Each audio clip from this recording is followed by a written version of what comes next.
For at samarbeidet i Nordisk råd skal feste seg i våre befolkningers bevissthet som noe verdifullt for flere enn de som deltar personlig, er det helt avgjørende at rådet klarer å konsentrere seg om felles tiltak som gir praktisk nytte i hverdagen. Nytte for nordiske borgere som kan være født i ett land, utdanner seg i et annet, arbeider eller pensjonerer seg i et tredje. At den nordiske befolkning vil kunne realisere sine drømmer og spesialiteter innenfor et større område enn sitt fødeland, er en naturlig utvikling i en globalisert verden. Men da må vi også rent praktisk legge til rette for at dette kan skje innenfor vårt kulturelle nærområde, og når det gjelder Skandinavia, også vårt språklige nærområde. Noe av det mest nyttige jeg som medlem av den norske delegasjonen føler å være med på, er nettopp å bygge ned grensehindringene mellom de nordiske land.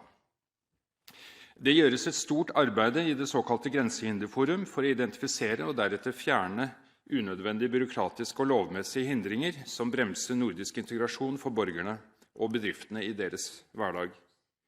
Noen av problemstillingene gjelder befolkningen i grenseområdene og deres mulighet til å nyttiggjøre seg tilbud og service som geografisk ligger nærmere på den andre siden av grensen enn i eget land.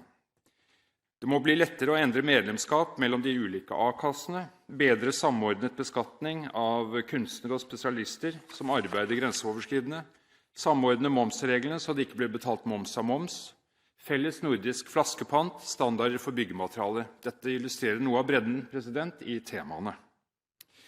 Likeledes er det problemer i forbindelse med offentlige anbud og private kjøp som skjer over nettet, som skyldes forskjellige valg når det gjelder nasjonal infrastruktur for e-handel. Det bør og det må være mulig å etablere en felles løsning for digital signatur, såkalt e-ID, over grensene i Norden. Hittil har det ikke lykkes å lage noen felles standard på dette området. Det siste er et eksempel på at selv om vi har bygget ned mange gamle hindre for å gjøre dagliglivet i Norden lettere, så oppstår det stadig nye hindre fordi man velger ulike tekniske og juridiske løsninger. Hvert land, inklusive Norge, må derfor utvikle en større grad av bevissthet i forbindelse med egen lovgivning og standarder som kan bidra til å minske friksjonen mellom de ulike systemene. Jeg vil i denne sammenheng avslutte med å konstatere at når det gjelder området nordisk samarbeid om sikkerhetspolitikken, så er den, på tross av enkelte besvergelser om det motsatte her i dag, gitt en retning som heldigvis har fjernet seg fra Thorvald Stoltenbergs forslag om, jeg siterer, en formell politisk sikkerhetsgaranti, mellom de nordiske land. I stedet vektlegges det praktiske samarbeidet i forbindelse med overvåking, øvelser og materiellinnkjøp.